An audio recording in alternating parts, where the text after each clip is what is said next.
sorry, as I was saying, I'm Bridget Goodman. I'm representing Sandra Barros. We're co-chairs of the Language Issues SIG. Also, our program chair, Dr. Yossi Ortega of Queen's University Belfast, unfortunately cannot be with us. He got called to another meeting at the last minute. But I see in the audience, we have OB-NA, our communications officer, and I saw Pierre de Galbert, who is our treasurer. And I'm highlighting this team for two reasons. One, it does take a village to bring events like this together. And we're hosting this webinar in honor of in the US, it's International Education Week. And our group, as part of the Comparative International Education Society, focuses on and promotes understanding of language issues, of multilingualism, multilingual education, language policy, language learning, multilingual development across contexts and across levels of education. And we hope, if you're not already a member of our SIG or of our society, that you will consider joining our SIG. There will also be an online conference February 14th to 15th, and a face-to-face conference in Washington, D.C., February 18th to 22nd, 2023. And at that conference, we will be calling for people to run as officers. I'm pretty much ready for my rocking chair. So I hope, I gave Jack just enough time to join back in. So I hope as you hear our presenters and hear our discussions and join in our discussions, that you will also consider continuing to be active in our group. So now that I've given my spiel, someone just asked if this is being recorded, and the answer is yes, it is. So I hope you don't object to that. I will now briefly introduce our panelists. So we have Dr. Anna Becker from the University of Freiburg in Switzerland. We have Dr. Kara Brown from the University of South Carolina, and Dr. Jack Knipe from Limestone College, also in South Carolina. So each of our three panelists will give presentations of about 15 minutes. Is that what we agreed? Presenting their experience or best practices in teaching language issues in a comparative and international education context or setting. While they are talking, there is a Q&A feature. You can pose questions, and I, as the moderator, will monitor the Q&A, and if there are urgent questions at the end, I can ask the panelists to answer them. Otherwise, at the end, isn't that webinar interactive? You tell me. But there will be time at the end for sure for you to raise your hand and ask and answer questions, or to enter additional questions and comments in the chat. So with that, I'm going to step aside and allow Dr. Becker to take the floor. Thank you. Thank you so much, Bridget, for this introduction. And let me just get started right away and share my screen. Okay.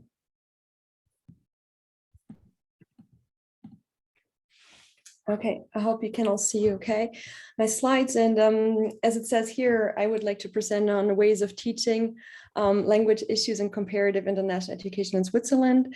And before I get started, let me just say that what I would like to show you is some examples that I would like to showcase, because my students have actually helped me so much in exploring ways of teaching language issues in comparative education in Switzerland, not so much international, because I will be focusing on Switzerland as a multilingual country in which comparison is possible and internationalization is also taking place. So I will be focusing on Switzerland. And yeah, so maybe also what I would like to point out is that I don't necessarily teach in a comparative or international education program per se, but I do teach a language or a seminar on multilingual education, and I'm obviously trying to integrate aspects about comparative and international education into my class. A quick agenda on what I would like to talk about today is I would like to show how multilingual Switzerland really is and how it really works in a country that has 4 national languages. And then I would like to talk quickly about linguistic landscaping as an approach to conduct or to teach multilingualism or language issues in education, and as well policy analysis and language portraits as other methodologies of conducting research, but also teaching in that field. So for those of you who don't know, Switzerland is a very tiny country in the middle of Europe. And I think this is very interesting because it is surrounded by countries that are monolingual. So we have Switzerland in the German speaking word is Schweiz. We have France to the right. We have Austria France to the left. French speaking, of course, Austria as a German speaking country to the right. We have Italy in the south, Italian speaking, of course, and then we have its northern neighbor, Germany, which is also German speaking. So we have all these countries surrounding Switzerland that are monolingual and have historically been fairly monolingual, and also by law and policy, and that has impacted Switzerland. So because it is actually that Switzerland has 3 of its national languages taken from these neighboring countries. So we have German, French, Italian that it shares with its neighbors, and then we have an indigenous language, Romansh, which is the only true Swiss language, so to say. So in a tiny country such as Switzerland, there can be some tension based on these different national languages and how they are located within Switzerland. And just to really show you better how these languages are located in Switzerland. So we have these different colors here on the map. We have the green area that is French speaking. The majority of Switzerland is German speaking, so roughly 62% in the yellow, orange part of the country. And then we have Ticino, which is the only Italian-speaking canton in the purple part of the map. And then you can see bilingual areas and cities that are areas that share Romansh and German, for instance, and sometimes Italian. In the only trilingual canton that is called Graubünden, Grigioni, or Grigion in the Romansh language. And as you can see, maybe on the first bullet point here, we have all these 4 national languages. So we have German or Swiss German, French, and Italian, and 0.5% of the population speak the minority language Romansh. And then we have 22.7% of speakers of other languages, right? So for instance, the biggest group of speakers of other languages are English speakers. And then we have a lot of Portuguese speakers as well that are not represented here on this map. And the specific part about Switzerland is that there is this territoriality principle. So it is decided by law which language is spoken where. So you don't really have a lot of movement of these languages, at least on a de jure level. So at least by law or policy, it's regulated that these languages should stick to their local regions where they are where they have historically been allocated to, in a way. So really, it's this historical linguistic composition that determines what languages you speak whenever, if you move, for instance, or if children change schools, for instance. So they have to adapt to that territoriality principle. It's not like you can expect students to speak the same language if you cross the language borders, for instance. Okay, so nevertheless, although it's fairly strict from a policy perspective, we can see that, for instance, when we talk about language and education, that we can draw on these multi-sided approaches to investigate to what extent this mobility maybe of languages actually takes place across these language regions. So although it's not international per se, it's still very interesting because we have these different, almost like different countries within one country. And if we look at the literature, what they say, for instance, Marcus argues that certain social phenomena require the study of multiple sites, right? So if we look at language and address language as a social phenomenon, that we obviously know that language travels in a way, right? It's not static. It's something that changes also over time, and that changes when we cross language borders, for instance, as we have seen. So it makes sense to look at language from a multi-sided perspective, and to look at different sides to understand language issues better. So as I say here, multi-sided approaches, they capture social phenomena. For instance, there can be languages across spaces, and they allow the mapping of trajectories. So as I was saying before, if a student, for instance, from the Italian-speaking part of Switzerland decides to go to a French-speaking university, well, the language travels, the person travels, and then we can map and compare different education systems and also how they are prepared. So it all comes together to policies, but it's mixed with personal experience and also abilities, language skills that they bring with them when they travel, when they engage in these movements.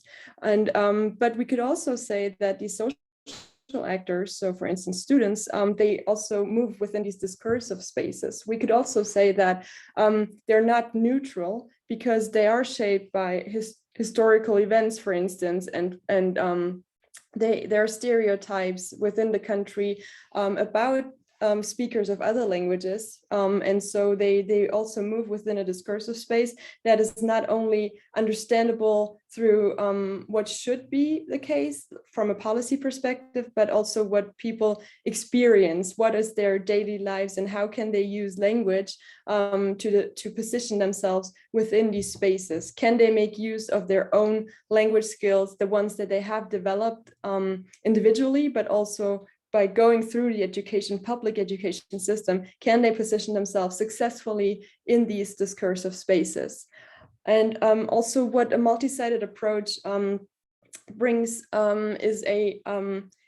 is a different approach to this dichotomy of the closed past and an open present. So there are no more borders in a way. When we look at these trajectories and movement, we don't necessarily talk about a past because, but rather we move toward an open present because we always keep positioning ourselves. And if we have multiple sites that we kind of move among and across, so we kind of always, it's always ongoing, it's never closed off, and it always keeps developing.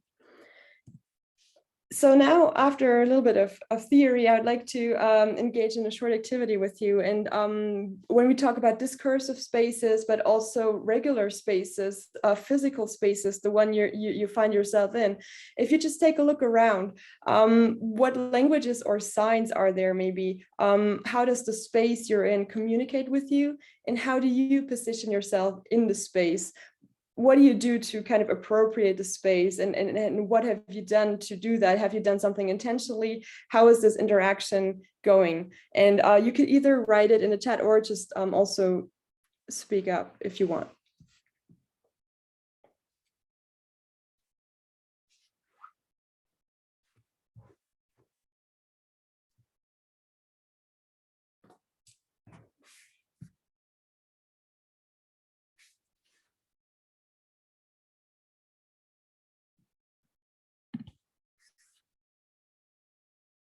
Oh, did you see that, Bridget?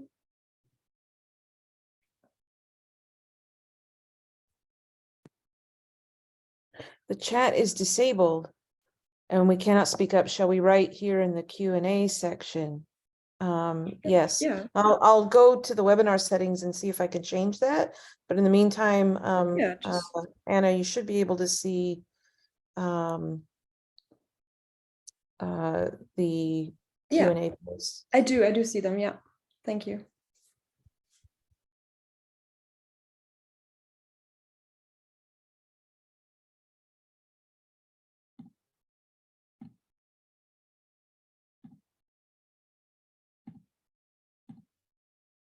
Oops.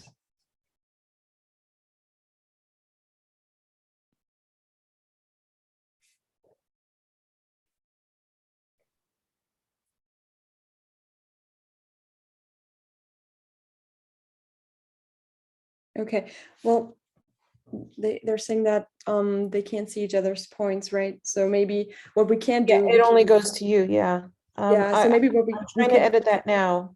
either that, or we collect them, people collect their answers, and we will talk about it in a discussion afterward. That's Oh, also wait, let me try this. See if it works now. It should be set now to allow everyone to view each other's answers. okay.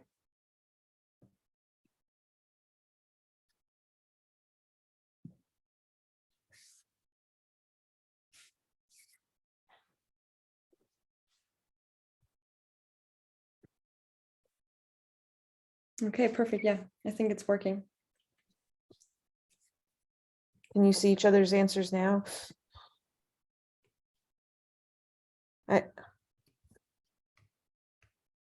It's supposed to be set so you can see all questions. Let me try this.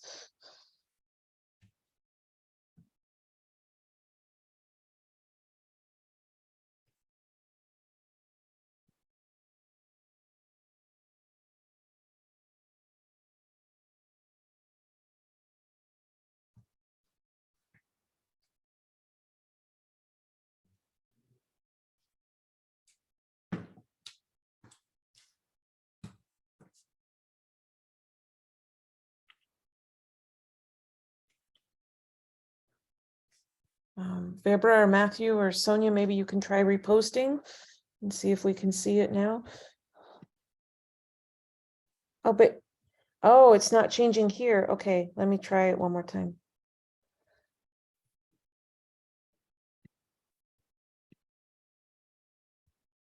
How about now?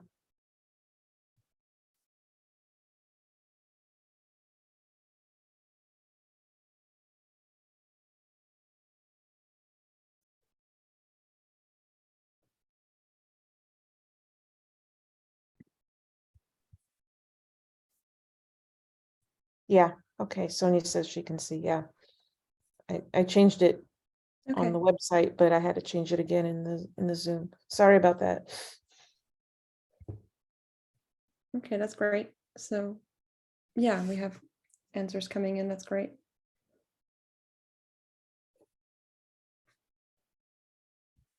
So we have some intention to actually change the space around us, yes, to make it more multilingual.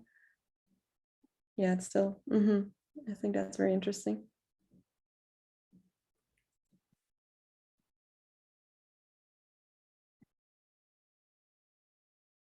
So Verbra, if you try posting again,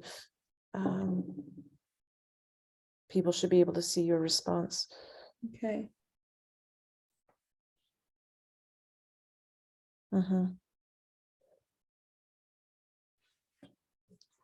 Yeah, I also think that's very interesting what Weber says. It's a very multilingual country, right? So how many languages do we need to call something a very multilingual country? And how can we quantify this multilingualism? Because if we look at Switzerland, it's multilingual because it has four languages, and so many more that are not represented in laws, for instance, or policies. But it's not very multilingual, I would say, because we've seen the map before. It's very strictly separated in a way. So I think that's also very interesting how that changes the space that we are in. So yeah, so that was just for you to reflect on your spaces, the ones you're in. You as multilingual speakers, maybe is that restrictive for you if it's a monolingual space, and what do you do to change that, for instance, right? So just keep also thinking about this, and we'll come back to this in the discussion afterward. Here I would like to show you how this is done in a project, and in my class, for instance, we have sorry, now I can only see the answers, because I think, hold on just a second.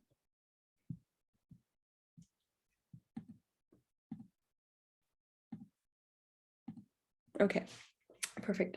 So what we try here in this webinar also, and also in our SIG, is to integrate language issues in education scapes. And what for instance, Kronpak, Fernandez, Mayat, and Maya have done, they have written this amazing book on how to engage in language practices and use them for education scapes. And so what they say, it's the mutually constitutive material and social spaces in which linguistic and symbolic resources are mobilized for educational purposes. So how can we use the spaces that we already have at disposition?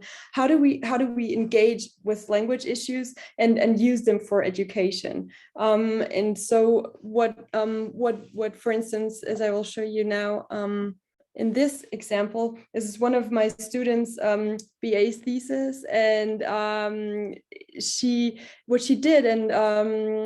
did linguistic landscaping and looked at how in a bilingual school, to what extent the bilingual school is really bilingual. So of course we rely on policy analysis, for instance, when they say that by law we are a bilingual school. And then what we do when we engage in linguistic landscaping, we look at to what extent this really is implemented, right? And so here, as you can see, there are primarily French-speaking signs, and except for the official name of the État de Fribourg, Stadt Freiburg, it's something that we have in both French and German. But other than that, it's really majorly in French. And what is also interesting is there's this one sign on the right, allergens, or something that is typically very important to have also in a language that you understand. And if you're a German-speaking student at this school, it would be really important to have that information if you go to the cafeteria and want to eat something, and if you have allergies, for instance, it would be important to have that also in your own language, given that students are not necessarily required to be bilingual in the school, right? So they can enter schools being only either monolingually German or French. And so it's interesting to find out about these things when you just look at the space that surrounds you and how policies are implemented in practices, especially when it's institutionalized as such. So this is something how we can engage with language issues in an education setting. And I think it was really interesting to read this thesis, and also after taking this class, right? So it's also how we as teachers impact students and what they see in a way, and give them the possibility to use these innovative approaches maybe for their own research and for their own lives as multilingual speakers in such a setting. Then, of course, more basically, we can engage in policy analysis. And that's also very interesting in Switzerland, as I was already hinting at. When we looked at the map of Switzerland, we had all these different colors, well, 4 different colors for 4 different national languages. And they are here represented in the law. For instance, it's done to strengthen quadrilingualism. It's very specifically mentioned these 4 languages, right? Not any other languages, but only these 4 national ones. And this is done to consolidate internal cohesion. And then it is also encouraged through institutional plurilingualism, for instance. But then we could argue again, when we look at and comparing this to what is actually implemented, we can see that in fact this plurilingualism is not really implemented if, first of all, it's separated by geographic location, and also even within bilingual schools, it's dominantly monolingual. So but on the other hand, it's to preserve and promote Romansh and Italian as national languages. So there is a certain awareness that some of these national languages are minority languages and others are majority languages, right? I'm not going to go through these in detail because these are policies, but it's just for you to see how you can compare different levels, right? How you can gather different information on linguistic issues and compare them to come up with better practices and maybe recommendations for better implementation of these policies. And just one final comment on this is also from a comparative point of view, if you compare the policies that exist in these 4 languages in Switzerland, it's very interesting to see how different words are used. And this is also typically a language issue because we have preserving harmony in English, which is rendered Einvernehmen in German. So it's more agreement or comedy. And then French is they stick to harmonie, so they use the English term. And then in Italian, they talk about la pace linguistica, so it's about linguistic peace. So there are these connotations already that we can address when we do policy analysis, and how that actually affects maybe also the mentality and the way we implement the policy. Okay, so then I don't know how much time I have. Maybe no time. So no time. Okay, that's fine. Kind of wrap it up. All right. One last thing I would like to show you is this material. For instance, you can download those silhouettes on the website provided here at doroclasia.net. It's really interesting to compare different language biographies. So this is a different method of comparing languages that you speak individually, but also within a classroom, for instance, because people can engage with this activity in a very artistic way. So if you ever feel like you want to raise awareness of how many languages, the language potential of students and how many languages they speak already in class, this is a very fun activity that we did in my class. And I would just like to show you 2 examples here. So one where you can see where different languages are compared also within the silhouette, so where they are positioned again. And then also this one where we have a strict separation of different languages and use this as a way of comparing different language hierarchies also and ideologies. So these are the references, and thank you very much for your attention. Thank you. We have one question in the chat. From Verbra Pfeiffer asking if the University of Freiburg has a language policy. Yes, they do. They do. They have the language policy is that they are the only bilingual university in Switzerland, officially bilingual French and German. And but in reality, many departments actually exist twice because the bilingualism is not really implemented institutionally, because they have, for instance, in our department, we have a French-speaking education science department and also a German-speaking education science department. So it's not that it's more like on a national level. So where you could see that these languages are rather separated. So that's the same. It's the same case for Switzerland for the university in a way. All right. Again, thank you, Anna, for those wonderful activities and insights on a quadrilingual country. We'll move now, I guess, to the Quad in South Carolina. And Jack Knight, you are up, and unmute yourself, please. Okay. Thank you so much, Anna. That was fascinating. Let me see if I can get this. Did it work? Oh, screen share is working. Okay, good. Thank you so much, Anna.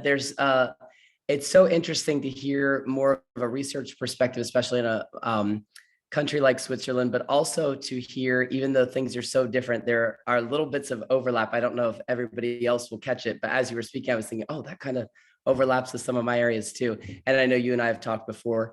Hi, everybody. My name is Dr. Jack Knight. I apologize. I'm just getting over being sick, so my voice is a little raspy. And also for those of you who know me from CIES and have seen me before, you will probably notice that my eye looks a little different. It doesn't normally look like this. I do have an autoimmune condition. And so sometimes right after I'm getting sick, my face will swell up, and I'd hoped it would go down by today, but it hasn't.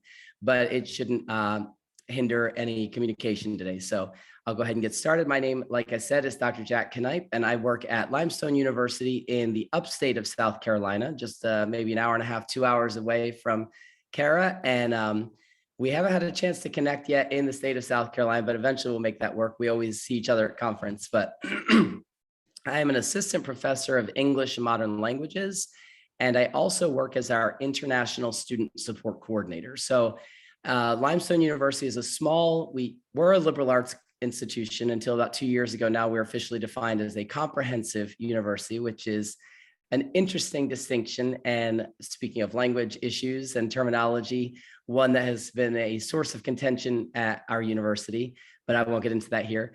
But we are just our day campus is about 1,000 students. Then we have another 1,000 online. And we are a PBI, which stands for predominantly Black institutions. So about 50% of our students are African-American, and about 10% of our students are international. And as international, we define that as an F1 visa holder. So it makes it complicated because there are a lot of students that would identify as international, but they're flying under the radar because they're not on an F1 visa. So I try to reach out to them when I hear about them, but I do predominantly work with the F1 visa holders in that capacity. So in order to get started, and I'm going to go through this very quickly, understanding the field. So I've kind of chosen as my motif video cassettes from the 1990s, if any of you are familiar with those. Understanding the history of the field of comparative and international education. So we see that Candle explains 1955, that to understand a field of education, it's important to know its history. So I'm not going to go over these names. And as I got typing some of these names out, I just realized, oh, there's so many in our history that it's probably too much. So I just kind of stopped at however many I've got there, and I won't go through them. But we do have a rich history in our field. Now, furthermore, it's important to understand, to define the field, but also just a little bit more history. Now, these topics that I'll address about comparative and international education are hotly debated. So I just want to start off by saying I'm not in agreement with all of these things, but these are a lot of things that show up in the literature. So first, the area of comparative education is purportedly more academic or theoretical. It deals with issues comparing policy and practice cross-nationally. There's a lot of emphasis on area studies and studying different regions, and also observing economic and political progress. Now, the field of international education, and sometimes these two fields are called twin studies or twin areas. International education is considered to be more practical or applied. It's meant, the purpose is to reduce ethnocentrism, to promote democratic ideals and educational exchange and international schools and international study abroad. Now, clearly, there's a lot of debate because we know international education, broadly defined, goes back hundreds of years, if not longer. Many mark 1851 as an important date. Some say after World War II. But these two fields of study came together to form the Comparative and International Education Society because they both borrow from multiple disciplines for their theoretical and methodological foundations. Now, they joined forces, as we know, in 1968, the Comparative and International Education Society, although the journal kept its name, the Comparative Educational Review, but international studies and international education is still a big part of that.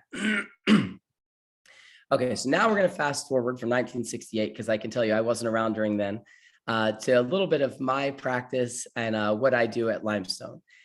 So my research has traditionally focused on the areas of endangered, minority, and non-standard languages in education. Now, minority not meaning few speakers, but meaning pushed to the sidelines. So again, definitions.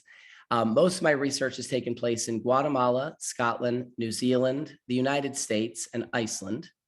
And some of the areas that I've looked at have been critical applied linguistics, second language acquisition, translanguaging and translingualism, comparative educational models, global citizenship education, teacher education, international students, intercultural competency, and multicultural education I put with an asterisk because although it is a separate field of education, there is some overlap in theoretical foundations and methodologies. And so I've kind of dived into that a little bit as well over the years. So now I want to specifically address my teaching and areas that I teach currently and places that I've taught. So as I mentioned, I teach at Limestone University that's been around since 1845. In the summertime, I teach for the doctoral program at Converse University, their education program, which is also in the state of South Carolina. And then I've also done a little bit of consulting work and some seminars, workshops, and helped out with a program they're trying to get off the ground at Spartanburg Community College, known as the Language Hub. They've got a lot of, for some reason, Spartanburg, South Carolina, I'm not sure why, but we have one of the largest settlements of Ukrainians in the region, which has been an interesting, yeah, Bridget's excited, which has been interesting, especially given the current political climate. But there are a lot of different languages represented on Spartanburg Community College's campus. So it's an exciting place to be able to help out. So at Limestone, as I mentioned, I work as an assistant professor of English and modern languages. So I just kind of put the format that I've done this is I've written the class that I teach, or the course that I teach, and then a little bit of what I engage in. And then I'm going to give a few examples of ways that I engage language issues in that coursework. So in English, I teach freshman composition, I teach argument and research, I teach an upper level class on the history and linguistics of English, history and structure of English. But a lot of my work has been working with students who come in that need extra help with English. And a lot of times those are students from the United States, but we've also had a lot of students who are international students who English is not their primary language, which has made it difficult in some ways to teach. So every year I argue for having a separate breakout for English for academic purposes. There are pros and cons to both, and I've kind of made it work when we do have both groups represented, because then we're able to address issues of people's linguistic repertoires and share kind of differences of English as well. So it has worked. There are, like I said, pros and cons to both. One of the first things I do in every English class I teach is I teach one session. It's one of the few lectures I ever do, because I usually do student-centered teaching, but on the history of the English language. And it gets exciting because inevitably I'll usually have at least one German speaker and I have one French speaker. And so I have them play along and we kind of reenact how English came to be. And we lead all the way up to modern times. And then that broaches the discussion about why standard academic English? Why do we need to learn it? Who speaks it? Does anyone speak it? Why has this variety been chosen as the one we all have to learn and use? And what are some of the things that are good about students' home varieties of English? So after that, on Fridays, every Friday, I do what's called Free Write Friday, where I have students write in their own vernacular, and I have a big discussion about translanguaging as well. I can't go as much in depth, but I do allow students who are non-native English speakers to translanguage when they write. I usually give them a prompt about anything. It can be a fun prompt. It can be, teach a man to fish, that kind of thing, an idiomatic expression. And I have them write for a solid part of the hour. And then at the end, and I tell them, write in your own variety. And then at the end, they kind of share what they've written, those who volunteer, which it starts off, not many want to volunteer, but then when they realize that it's cool and that we're not criticizing their variety of English, we're actually praising it for what it can do, more and more want to volunteer. So we use that as a launch pad. Sometimes we translate from vernacular into standard academic English. Sometimes we do the reverse, where I have students translate something from standard academic English into their own variety. With translanguaging, we see what does your language or your variety do that standard academic English doesn't do. So it's a really fun activity, and I try to do that each Friday. I use broad-based readings. So for the portion where we do integrated reading, I use reading from all over the world. So this would go back to comparative international ed. Chinua Achebe has one of my favorite short stories I incorporate of his in my class is Dead Men's Path. And it's the story of a colonial British school that was set up in Nigeria, and a teacher and his wife are going to become the new head teacher and head wife. They're so excited that they're going to teach these people how to be civil. And they go into this village and they set up this British school and try to make things, very colonial. And eventually the local people tear down the walls they've built up around the school, or the fence, in order to maintain their path that goes through the property, because they believe that their ancestors walked that path. And so an auditor comes to look at the school, sees that the school is in ruins and the school is going to lose its funding. So it just is a good discussion about cross-cultural interaction, intercultural competency, but also it's through reading English. And that also gets us into a discussion about why is English spoken on the African continent. So lots of really deep discussions come out of an English 101 class. And finally, they are required to write a few essays throughout the semester, but one of the ones that I do is a compare and contrast essay. Some professors allow students to choose their topic. I require that students, there's an app that we use where they click a button and it chooses a random country for them. And it gives them 2 random countries and they have to do some basic research on them and compare and contrast those countries. So it's a way to pull in some head knowledge along with honing their writing skills. Spanish, this kind of goes without speaking. I'll just go real quickly through this. I also, for all my Spanish classes, start off with a history of the Spanish language. We talk about varieties of Spanish spoken around the world. We talk about the languages spoken in Spanish-speaking countries. We also talk about indigenous languages. So, and their influence on the Spanish language. Why are there so few Basque words in Spanish? So it gets into a discussion about lots of fun soap opera things that students love to hear.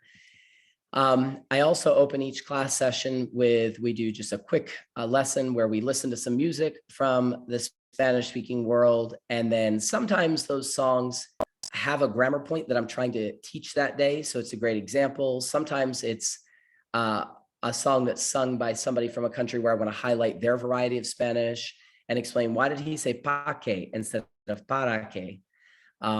So it just gives us opportunities for examples. Next, I expose the students to a lot of varieties of Spanish throughout the semester. And I take a multimodal approach to teaching the language to engage all learners, but also to enrich my curriculum.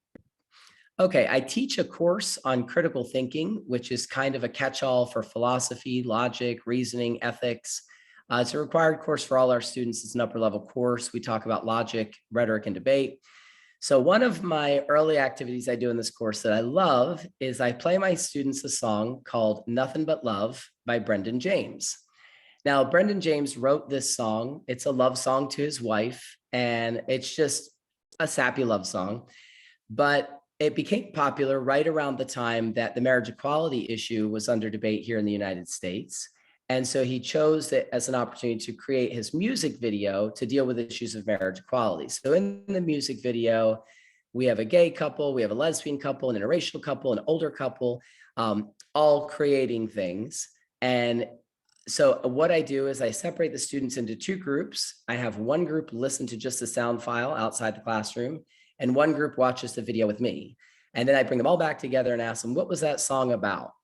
And half the class will write, it's about how you should love who you want to love. It doesn't matter if you're gay or lesbian. And one half writes, it's a sappy love song to this guy's girlfriend. And then they share and they're all so confused. Where did you get that from? And this kind of launches into a discussion that sometimes messages are not just verbal, that there are cues all around us that are feeding us information. And we have to be conscious that sometimes visual cues, nonverbal cues are things that are feeding into us, and we need to recognize that. So that also leads into a discussion of critical media literacy. Chapter 4 in the textbook that we use for the class that I loosely use, I kind of write my own curriculum, but I'm required to use the textbook. And chapter 4 is all about language communities and how language affects the way we think. So that makes me excited. My little linguist heart gets jumping when I get to chapter 4. We also read news articles on occasion, and it'll be whatever's going on in the news media at the time. I'll pull from sources from the far right, from the far left, from the middle, high quality, low quality, and students have to engage with this material and decide, is this well written? Whose voices are not told? What biased language is in this article? So we engage in some critical discourse analysis while reading media. And then my last activity that I do, that's my favorite activity, because I work with the international students, I have a lot of non-native speakers in my classroom. They usually take my section of the critical thinking class. So when we discuss inductive and deductive reasoning, and we touch on abductive reasoning, what I have my students do. So for example, last year I had a student from Ghana who taught us a little bit of Twi. This year I had a student from Denmark who taught us Danish, and a student from Germany who taught us German. And what I have them do is I write a series of sentences up on the board in English, and I have them write them in their language that I don't know. And I make sure it's a language that I don't know. And so I'll say, like, I go to the store, and then my student writes it in Twi. And then you go to the store, they write it in Twi. We go to the store, they write it in Twi. We are eating, they write it in Twi. I am eating, they write it in Twi. And then I ask my students, do you think you can figure out how to say you are eating, or whatever the examples are that we give? And so they're looking for patterns in the language to just see in this basic lesson if they can figure out how to say a sentence. And about 95% of the time, they're able to figure it out, maybe botching pronunciation, not fully intelligible, but they can write out the sentence in the language.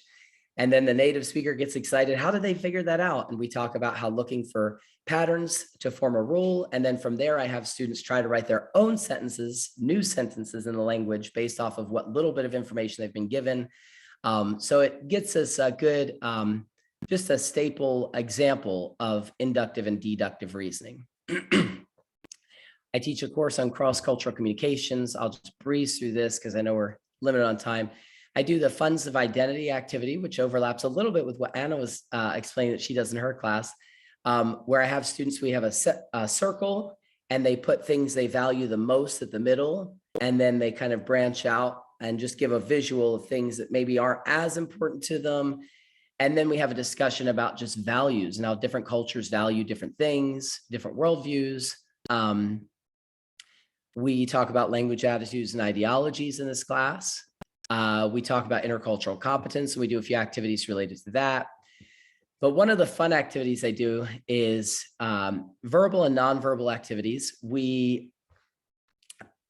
I do is, for this specific lesson, I give each student, as they walk into the classroom, they get a note card that they're not allowed to share with anybody that tells them something they have to do throughout the course, throughout the day. So if somebody says something that they agree with, they have to touch their head. If a woman speaks, they have to touch their ear. If somebody says something they don't like, they have to pat their chest. So as we're having a regular conversation about whatever the reading was that night, students all over the classroom are making gestures and doing funny things. And eventually they get used to it and they stop giggling. At first, they're all laughing and giggling, but eventually they just do it. And then at the end, we discuss, why do you think she was touching her chest? Why do you think she was patting her head? To see if they can figure out what the nonverbal cues are. And it's a fun way to just explain that when we do travel, not even necessarily travel, within our own country, sometimes we experience things that we're misinterpreting because it's not the same cultural nonverbal cue. One of the things I want to incorporate next year, I've watched a few clips over the past few days of Judge Judy. If anybody's familiar with Judge Judy, and I know she's mean to everybody, but I do notice that she particularly picks on people of color, and she'll say, why are you slouching? This is my classroom. And I want to incorporate that in the classroom and ask students, how would you react? Do you think this is appropriate? Just different things like that. Anyway, so that's the cross-cultural communications class. I'll breeze real quickly through this. Limestone has packaged in our curriculum and part of our tuition that every student who attends Limestone University gets to go on a study abroad trip. It's usually a 2-week trip at the end of the semester, and it's included in their tuition. This is one of the ways that we've tried to deal with the issue that, for example, the majority of people left out of study abroad in the United States historically have been people of color. And as an institution that serves primarily people of color, we're excited that we get to send them on these trips. Again, I think this is a short-term solution. I would love for us to be able to get to long-term study abroad rather than 2-week study programs, but it is a chance for a lot of them to be able to experience cultures outside of the US. But leading up to the trip, we do classes throughout the semester where we talk about lots of issues related to the host country that they'll be visiting. We learn some phrases and a little bit of the language of the host country. We learn nonverbal communication of the host country. I'm taking a trip to Belize this December. We took a trip to Puerto Rico in May. We discussed Creoles and translanguaging in the host country. And we talk about linguistic effects of colonialism. Most of the places that we've got on our agenda so far, most of the world has been highly colonized. So it will be hard to escape that. So we do talk about what effect that has had on indigenous languages and local languages. For the doctoral program at Converse, I teach cultural diversity awareness. We talk about language issues with terminology. So just being aware that APA might be annoying to get used to in the United States, but a lot of the purpose behind it is to try to make sure people are included, that there is some equity. Some would argue that it does the opposite. But regardless, we deal with issues of language terminology. We talk about the history of international education. I specifically encourage them to join, and we talk about our SIG. We talk about language as a form of culture. So each week we might address race and ethnicity one week. We might address ableism and ability one week. And one week is specifically carved out for issues of language as they relate to culture, or language as culture. And then finally, each week we're dealing with issues of terminology. Why is it inappropriate to say hearing impaired rather than hard of hearing? Does it matter? Should we ask individuals what they prefer? So we have a lot of these discussions that arise during those courses. And finally, outside of the classroom, I have engaged in some workshops.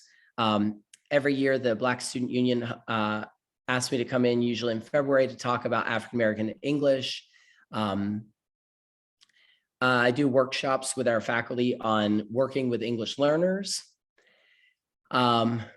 I send emails each semester on things to look out for in your classroom when working with English learners.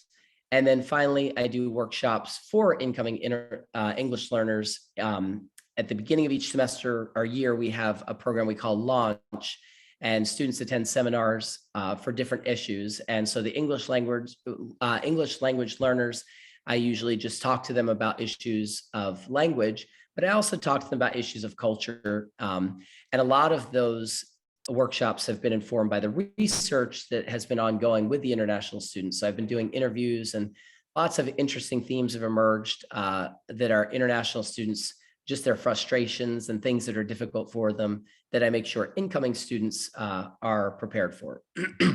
So that is it for my discussion. I apologize, I rushed through that, but hopefully that gives you a brief idea of some of the things that I do in my classroom to incorporate language issues in international and comparative education. Thank you.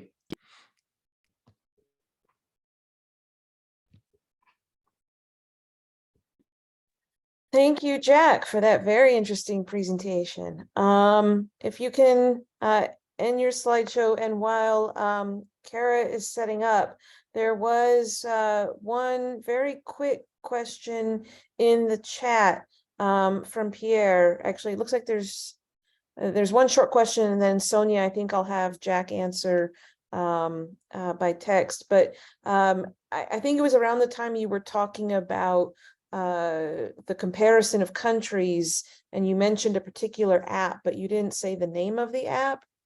If you can say and or write. Jack, do you hear me? Oh, Sorry, I had to find the unmute button. Sure, I'm happy to send that in the chat. I'll pull it up right now. It's actually a website that I will share in the chat box. Here, let me see if I can pull that up. Yeah, so that was the one question. Okay, no, Sonia's question is too important. I have to ask you to answer this one as well. The question is, what is the rationale for Vernacular Friday being just one day a week? Right, like Black History Month is 1 month a year. Why isn't this incorporated into every day? Yeah, good question. So, and I'm going to share this right now in the chat box. So we do have one of the difficulties that I shared with my presentation at CIES last year was the ambivalence that I experienced with trying to teach standard academic English, because it's part of what the mandate is from my superiors. Those who are my bosses require that I teach standard academic English, and students have to be able to write papers in standard academic English. So that generally is the focus. So time-wise, I've dedicated Fridays. Some of those things I do allow in other sessions, but we do focus on standard academic English grammatical functions, grammar, style, and mechanics is definitely a big part. But I agree, it should be incorporated more and more. And so Fridays was just kind of my way of chipping away at the standard curriculum that was given to me. And I've made my peace with it so far, but there is definitely some ambivalence there. Good question. Oh, here's the chat. Let's see, type answer. There you go. Oh, didn't send. There we go. Send. Okay, so where I see. All right. Okay, so he's shared the link. Kara, I know you're eager to speak. So Leslie and Carol, Jack, you can go ahead and answer the other questions in the chat. And then if we have time, we can come back to them in a whole group discussion. But for now, I want to give Kara Brown the floor. Thank you. Hello, everybody. It's great to have you all here in this session, and thank you to the Language Issues SIG for organizing this. I think for years we discussed the possibility of exchanging how we approach language issues in our courses, maybe creating some kind of repository of articles and everything. So it's wonderful to get this off the ground, and I thank our chairs, especially Bridget and Sandra. So thank you all for organizing, and thank you for coming from around the world to be here. I'll try to be brief because I know it'll be wonderful to have us all in discussion as well. Wonderful to be speaking just south of Jack here in South Carolina. I'm at a different kind of an institution. Hopefully you can see my screen here. I should probably check if I don't. Can everyone see the screen? Someone give me a thumbs up. Yeah. Okay. Good. Thanks, Anna. So I'm at a major research university for the state. It's a public university that is very big, even for the state. It's about 35,000 students. And unlike what Jack shared about his institution, we are a very English saturated kind of a place here. So I'll talk about that a little bit as I explore some of what I've done with my undergraduate teaching with comparative and international education. My home department is in educational studies, so I think this is also important in terms of where we're situated professionally. I've been here for 17 years and I'm working within the College of Education. So let me take you into the context of the University of South Carolina. Since Anna shared a map of Switzerland, I threw in a map here of the state of South Carolina so we can see where we're located globally as well in the US Southeast. And also I tried to incorporate in where we are in the world for the students. Because most of them have not had experience outside of the US. So I realized during the morning, well, the morning for me, that we've gone from, more multilingual to increasingly less, because here, something that I would love to talk more about with Jack and the others is we're in an English only state officially in the US. And so this also informs some of the context, I think, for the kind of education that the students have had coming into this class. Let me first say just a couple of points about this undergraduate class. I also teach graduate level social foundations of education, which is an interdisciplinary approach to understanding the context of schools and teaching, primarily in the US, and also a graduate class in comparative international education. But I wanted to share with you all today some of what I've done with an undergraduate class on comparative international education, which is a new course that I developed about 3 years ago, and then required for education minors, which we became really excited about because we finally were able to infuse some international content and comparative thinking into a predominantly domestically focused curriculum that our pre-service teachers. So almost all of their courses, except for the Social Foundations course, which is also taught by our program, focus on the pedagogy and content that's very much US based. So this is an important addition, we think, to the pre-service teacher curriculum. It is housed within the Department of Educational Studies, one of 4 in the College of Education here. The students who take this class, so this is the 3rd time it's been taught, now we know, have a general profile, which I think is also important as I begin to share a little bit with you all what I try to do. So they are all undergraduate. These are BA students, and this is 4 years of an undergraduate curriculum here in the US. 60% usually are pre-service teachers. That means they're training to become teachers. Many of them will become high school teachers. That's kind of like upper secondary level teachers in the rest of the world. The majority of the students are monolingual English speakers. I survey them at the beginning of each semester. Our college, by the way, does not at all track the language skills of our students coming in. So they've got no record of what kind of language assets these students have, but we think it's really important. So we try to understand what they're coming in with and how we might help them, especially if they've got additional language skills. But in this class, I looked just yesterday when I was preparing this, and all but 2 of the students said that they could not use any of the languages that they've studied for work or research. 2 of them said maybe, and this is out of 26 students.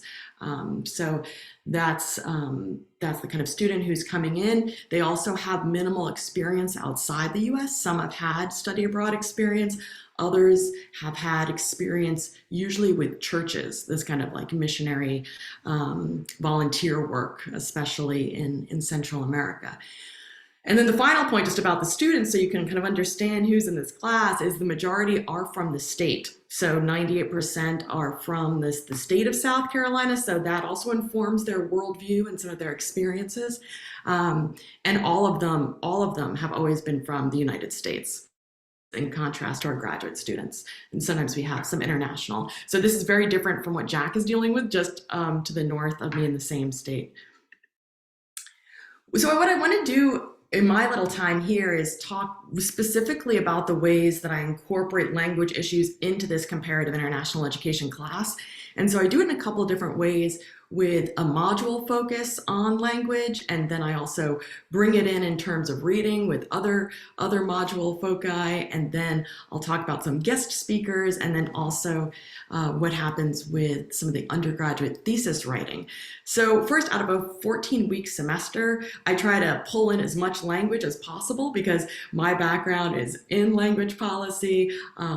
I've focused on policy and educational anthropology in my own research, particularly on language rights and equity through schooling and teachers' work in Estonia in particular, but also international teacher migration to the US. And so I try to work it in as best as I can. And I guess unlike Jack, who does try to kind of work with some of the mandates that he has from above, we have curricular freedom, at least right now. We'll see what happens in the future. We have curricular freedom to design the courses we want, and there's only one section of this. So this is what I've done so far in terms of trying to have great language creep all over the international and comparative education class for the undergraduates. So there's 3 modules that are focused primarily on language within a theme that is distinct. And so I just wanted to highlight some of the big ideas within each module, and then we can talk about particular readings and so on in the chat if you want. One of the early modules is on Indigenous education in particular, especially around repression and resistance, not just in Anglophone countries. So we talk about labeling the world in lots of different ways, and including some of these language labels like Lusophone and Anglophone. So we think about how this played out with boarding schools in Canada and the US and Australia and those Anglophone countries, but also we talk about the Sami as cases. And I really try to bring home some of these points about schooling for cultural annihilation and the colonial violence that delivered through schooling. So that's some of the repression. I bring up the Gujabat idea of colonization of the mind, in particular, in the ways that in all of these cases, the students were no longer able to speak their home languages. And this was a particular mission of these schools to eradicate indigenous languages. This is usually shocking and new for all of the undergraduate students. They don't know this history at all coming into the class. So this was not covered in their K through 12 education, at least in South Carolina. In terms of the kind of resistance and bringing it past that kind of boarding school experience of indigenous peoples, particularly in the countries that I highlight, I try to bring home this idea that we have these multiple knowledge systems in the world. So I love this Morocco quote, where do you begin telling someone that their world is not the only one? And I have them reflect on the course overall. I try to encourage them to be as critical as possible about all the readings and all the topics, to tell me that like they don't agree with the scholars or they want to study something else. But I also ask them to just look at the syllabus overall and make any kind of critical observations. And what rarely happens is someone brings up the point that the entire syllabus is in English, all the readings are in English, the class is taught in English, and this is a comparative and international education class, right? How can this be that we are only, getting a slice of the world's perspective and knowledge? And so that's something that I start off the course with, and then we circle back to this. And I try deliberately throughout the semester to incorporate as many scholars as possible who are not from predominantly English-speaking countries. I mean, their writing has to be in English for these monolingual students to access it. So there's this kind of bind in the class. But I do try to center as many, women and also scholars who are speaking and drawing on cases outside of the English-speaking context and also industrialized countries. Okay, then the second module is global strategies and curricula. Here's where I bring in more literacy work, and so we talk about different constructions of literacy. I focus in on the Cuban mass literacy campaign. I've included here a link to the free access, at least in the US, I'm not sure if this works internationally, through the Zin page on the Cuban literacy campaign of 61, and it's about 20 minutes, so perfect for the typical length of a US undergraduate class because we can still discuss it. We talk about these attempts of states, of governments to promote certain literacies, and so I also bring in the Soviet Union as well. You'll recall that map of where South Carolina is in the world, and this is also this kind of literacy campaign in Cuba is also completely new to the students. There is in which Cuba and understanding of Cuba and the importance of Cuba in terms of promoting literacy and also different kinds of literacy curricula is completely new to them, even though this is relatively close to us geographically. So that's important to say as well. Within this module, usually I try to bring up South-South policy cooperation because there's a lot of thinking about other ways in which policies move, critical conceptions of literacy. We bring this up in this unit.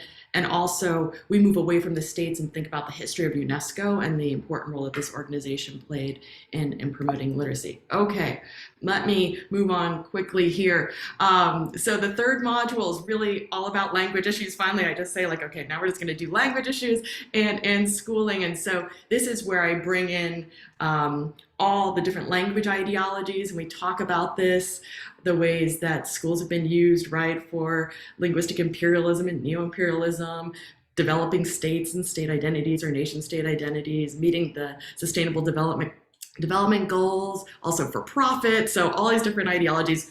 We move way too fast in this module. I'm realizing that probably I should just expand it even more than 2 classes to probably 3.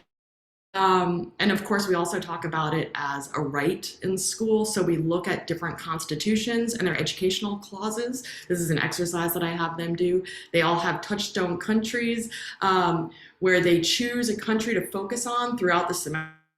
that my default touchstone country is Estonia because I do my research there. So I'll bring up examples and we'll look at the Constitution and different legal guarantees within their countries to use the languages, home languages, and other languages in schooling. I also have the students throughout the semester read the world. So there's different ways in which I bring in maps and other documents, and I have them try to make sense of whatever the focus is of our module and to share it with a larger group. And so I pull in this great image that one of my colleagues and friends in Estonia drew years ago, probably like 20 years ago, for the language issues module, where he's depicting what is happening there in terms of language threat and linguistic colonialism and imperialism. And so they begin to understand what's happening with English. And I'll do a little bit of translation here in case people don't know. So you've got the big English fish on the left, and then you've got Russian coming in on the right. In the middle, because this was actually a regional language speaker, an Estonian regional language speaker is Estonian. So you've got this kind of Finno-Ugric focus here of these little fish, but you've got the Russian fish eating Karelian and Komi, so two major Finno-Ugric languages there in the Russian Federation. Then you've got the Estonian fish, which is like the state and the speakers, swallowing two of these regional languages, Voro and Seto. And then you've got the Suomi fish. This is, they never can kind of identify what is this Suomi, this Finnish fish that is eating Sami. And then of course there's kind of the big English fish eating it all. So that's something where they're trying to kind of make sense of just the regional threats, the larger global threats, and how these languages are situated next to each other. So those are modules. I see I'm at 15 minutes, so I'll move quickly here. I also, as I mentioned earlier, incorporate materials and readings into other modules. So I've got 2 modules on education emergencies and student mobility. Put language into these as well. So with education in emergencies, I use a great article by Waters and LeBlanc on schooling without a nation state. And there it's thinking about the role of language, particularly for these students who don't know where they'll be next. They don't know much about their future and they're not tethered anymore to a state. So we think about that. I also, this semester in particular, and I included here a snapshot from the local Estonian news. We've been thinking a lot about what's happening with the education of Ukrainian refugees in Estonia, because this is just developing as we are learning week to week in the 361 class. So that's been a really dynamic, real life way for them to understand how this is playing out and the challenges of one government to accommodate and educate these students who number about like 5,000 there in Estonia. On the student mobility side, as I mentioned earlier, we do think about the world sometimes in these languaged spaces. So for student mobility, I do pull in this article that I included here on the slide about the kind of educational space and student movement and all the different motivations there across this Lusophone space of Portugal, Brazil, Angola, and Cape Verde. We also, and this is a nod, I'm sure Bridget would have a lot to say about student mobility in Central Asia. And I have the students think about the role of Kazakhstan and some new programs there to really increase student mobility in that region of the world. And then finally, I love maps. So whenever I can, Jack, I love that you've got a map behind you. I try to incorporate as many maps as I can throughout the semester. And so there's this great map that has an interactive feature where you can see the global flow of tertiary students or post-secondary students. And so then we try to make sense, like, is it the case after we read this piece about the Lusophone educational space, is it the case that we can see this similar phenomena happen between, Spanish-speaking countries, that we've got this dynamic, or like within maybe the former Soviet Union? So I invite them to move within that space. Here's another example of reading the world just in class exercises. And I won't dwell on this because we are running late, but they really respond to these kind of exercises where they can see in real life what it looks like if you've got a state commitment to plurilingualism, right? And so I pulled up the curricula. This is a 6th grade school curricula a school where my kids went to school, and they're stunned that this country that does really well, it like does the best for all the problems PISA is, but in Europe on PISA in math and science and reading, that actually math and science don't dominate the curricula, that there's lots of language learning that's going on in Estonia. And so yay, humanities. We have lots of different conclusions that we draw from analyzing just a 6th grade curricula. Second to last, I also incorporate a lot of guest speakers into the class so they can have engagement with the speakers. I think, just as Jackie said, that you do as well. My university has an international service office with a Thinking Globally program, which incorporates international students who want to be these kind of like cultural ambassadors. So I contact them and I pull in, it's usually a graduate student, to talk about their educational path, also their linguistic repertoires. Usually like this speaker from Ghana, speaks 8 languages. This monolingual undergraduate class is just like, this is incredible. Someone's writing their dissertation in their like 6th language. And then I've had visiting international scholars this semester, especially from Finland and Estonia. So I invited them in as well to reflect on their educational experiences. And then I give them lots of language prompts as well. When I shout out to Carol Benson, who's here or was here, I haven't seen him because I see some people have dropped off, who's also come in twice as a guest speaker. And so I think drawing on the Language Issues SIG, our Language Issues SIG colleagues and friends as potential speakers and their research expertise is another wonderful opportunity for us without overburdening anyone. So sorry if I've overburdened you, but thanks, Carol. And then finally, I also really encourage the undergraduates, so all of the honors college students here at the university have to do a thesis. So those ones who are already kind of interested in language, I encourage them as much as possible and act as their thesis director. And so you can see here 2 of the last theses. Well, the second one is in process right now, but one of my students years ago did one on Uyghur language in Chinese schools. She was actually in China. So these are ones who have had international experiences. And this one who's writing on comparative Central Asia policy this year, she was one of these students who wanted to go to Russia, but no one can go to Russia anymore. So lots of students are going to Central Asia, which is fascinating. And most of them are going to Kyrgyzstan. So she's really intrigued by what she experienced there. And here's another shout out to another Language Issues SIG colleague and friend, Dr. Stephen Bahri, who has been a second reader for both of these. And we've got great Central Asian expertise. The challenge is always for these kind of obligations and opportunities is the time difference, because you have to have a defense. So that's always tricky, as with the guest speakers. And then finally, I'll just conclude here with one of the challenges with this predominantly monolingual student body here, the undergraduate student body, is then when they choose topics like the third one that's on the screen, this POSHA method, which was or is, it's an approach within Hungary. And I've got, she's now teaching high school math here in South Carolina. She was in Budapest. That was when the pandemic hit. So she learned some Hungarian. She was very interested in this topic, but did not know Hungarian enough to do the research. And I was able to connect her, because I don't speak Hungarian, but with some of my Hungarian speaking colleagues, and she was able to incorporate some of what they recommended through journals. She had some funds through the Honors College to pay for some research within certain areas to tap into this. But it's a real challenge in terms of promoting comparative international ed, to have them do deep research, and have them do deep research when they're interested in these areas of the world and schooling in parts of the world where they don't speak the language. So it's a real challenge by the time they already get to undergraduate level, then to have them advance enough in another language that they can do research there. So that's one of the ongoing challenges for us here with this student body. So thank you so much. Sorry I went over a little bit. I'm happy to talk about any and all of this. Thank you. Thank you so much.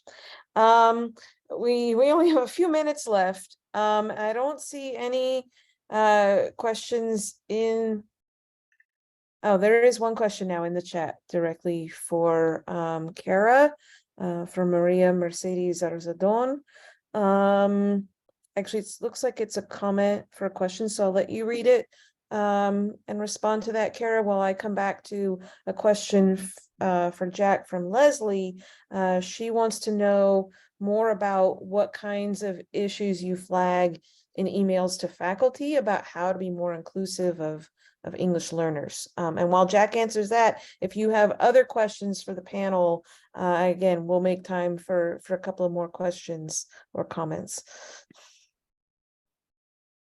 Sure, I just unmuted myself rather than typing. A few of the issues that I address. So I address international, I send emails about our international students in general and talk about issues of how time is viewed in different cultures. Some of our professors have reached out that, yeah, the international students don't call me Dr. So-and-so, they call me teacher. And I have to explain, okay, well, in a lot of countries, that's a sign of respect. So we have to address those issues. So those are usually catch-alls. I usually kind of pull in a few emails together each semester that deal with those issues. Giving students an opportunity to speak, not assuming because a student isn't answering right away that they don't want to answer. Sometimes they have to formulate in their brain what they want to say. We have all different levels of language, English learners at the university. While technically in the United States, to be on an F1 visa and study, you have to have a certain score on the TOEFL exam. I have found out from our registrar that several of our students don't have scores and they're not sure why. And they literally know like 3 words in English. Which is not really setting them up for success for studying the US, which is part of the reason we have that policy for an F1 visa. So we have a lot of deeper structural issues. So I try to catch the ones that I know that we can definitely resolve. And sometimes it's just professors not understanding why a student isn't answering this or why they keep writing this or things like that. And also explaining that sometimes, especially for our students from the Commonwealth countries, there are certain stylistic things they'll do differently that are not in accordance with APA or MLA style, and just explaining, be patient. You have to be more explicit about certain issues because they have their own style guides. It's very hard. So Kara is at an R1 institution that, as she mentioned, is very large. I'm at a very small institution that's in a rural area, and our professors do come from all over, but many of them, you kind of have to pick your battles and pick which order you're going to fight your battles, because there are a lot of issues that need to be addressed, which I'm sure all of us are aware of in academia in general. So yeah, I definitely just pick on the things that I think are the most practical with language. I don't know if that fully answered or if I kind of danced around.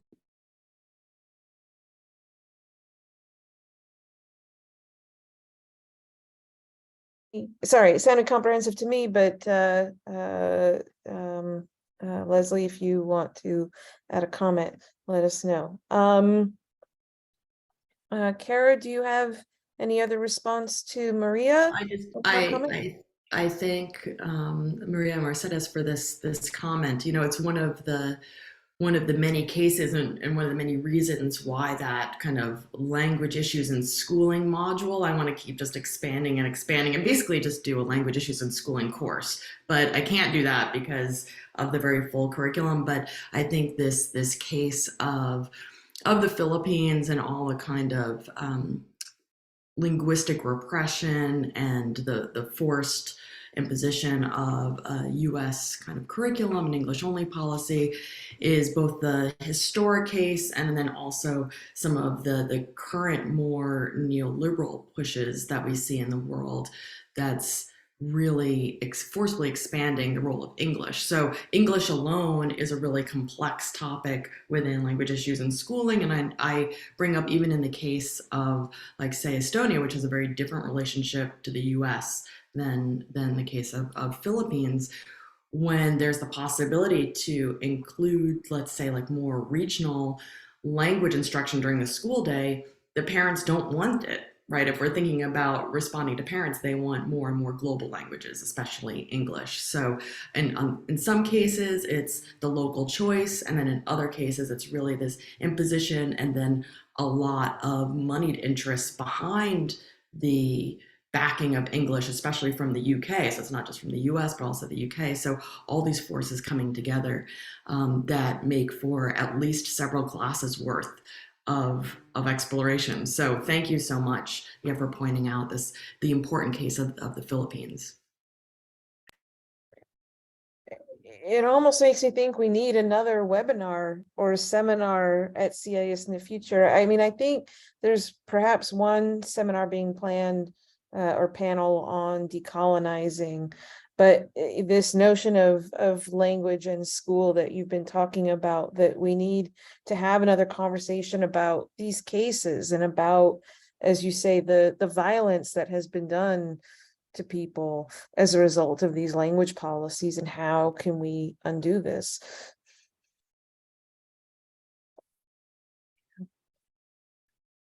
Any other comments or questions? Final remarks from the panelists? Katie says to second Dr. Knipes.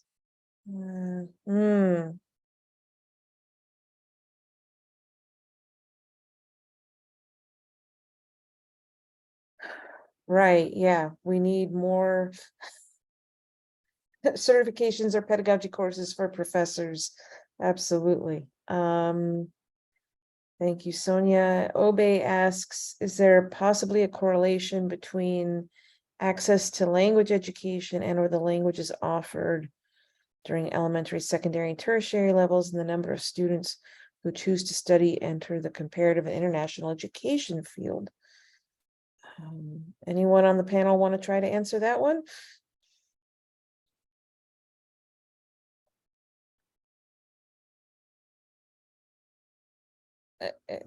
Because my initial thought is, this is from Obe, Jack, you're muted.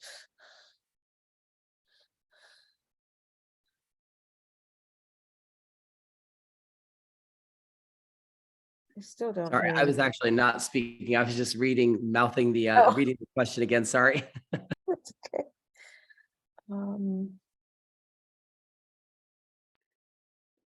I don't know, Anna, maybe you have an answer to this, because I'm not working. These undergraduate students can't choose comparative international education even as a minor or a major at the University of South Carolina, as much as we'd want that. And we have this kind of amazing concentration of professors and CIS members here at the University of South Carolina, but ironically, we don't have that as an option for them to go into even as doctoral students. So that's my answer, that it's not an option here. I don't know.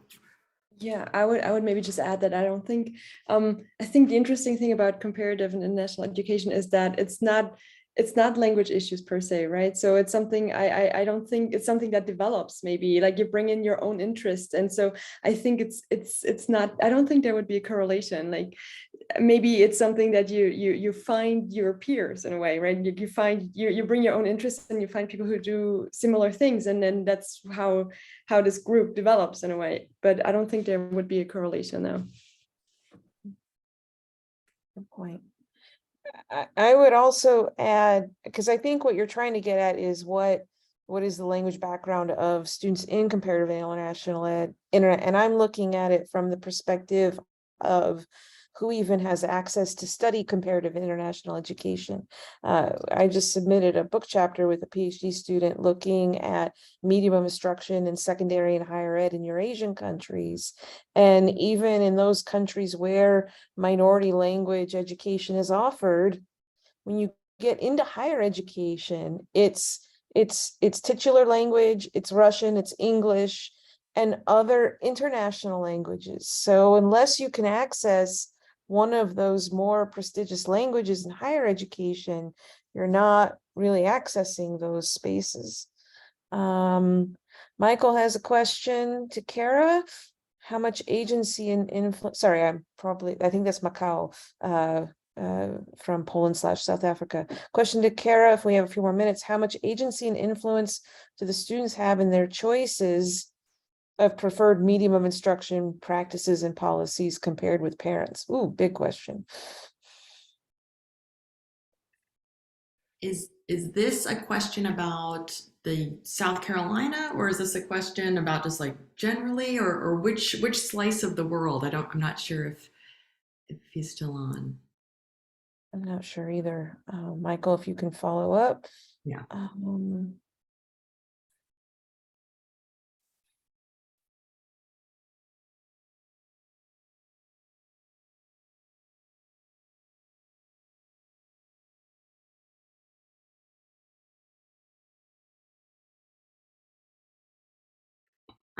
I think Leslie's idea there is great at the end. That's always something that I thought could be so useful for us because, you know, just sitting here with you all today, I'm like, oh, these are great ideas from Anna and Jackson.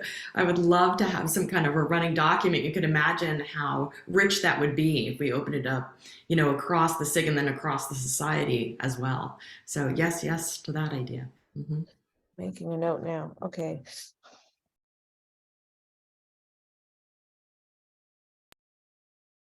And Michael wrote back, whichever context you're familiar with. Kara. I'll a little bit more narrow in scope in terms of the answer. I'll respond in the South Carolina context that you do have an option now, even in this English-only state of U.S. state of South Carolina, for English plus another language if you happen to be in the right school district. So there are some elementary schools that are dual immersion. So you've got French and English, and you've got Mandarin and English, and then you've got Spanish and English, and only the Mandarin one, well, we've got other than Spanish and English, have extended to the middle school level, which is in the US like 6, 7, 8 or 7 and 8. There's been an attempt to expand the Spanish immersion through the secondary level, as there is one well-developed program in the upstate part of the state, and it was not adopted by the school board there because all of the state testing is in English. So it was actually the Spanish government said that the students who went through that program, if they graduated with this immersion certificate, then they would get an equivalent Spanish secondary school diploma, which would open up potentially like studying in the EU, amazing. But the school board there did not approve it because all of the state accountability tests are in English. And so they feared that these students wouldn't be able to proficiently take these tests and perform well. So they rejected the Spanish government's offer. So that's the answer to that, that it's there in concept as a choice if you live in the right place. But overall, still, there's really not too much beyond English only education. And then of course you've got some global language learning that goes on, but it doesn't result even after years of learning for most of the students who come into the university to then use that as a working language, like as a teacher or for research, sadly. Well, I think we're out of time. So for all of you who sent messages of praise, thank you so much. And thank you for joining us. And we hope we'll see you again in 2D or 3D. And thanks for all the love and applause and hands in many colors.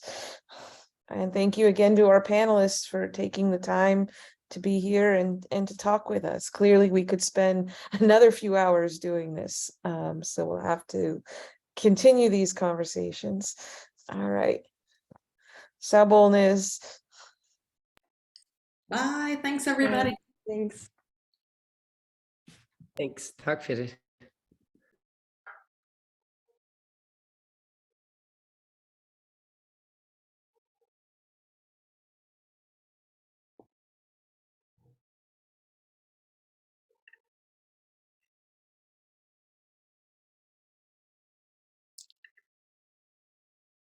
All right. Can we Oh, and I'm stop going to stop the recording? recording.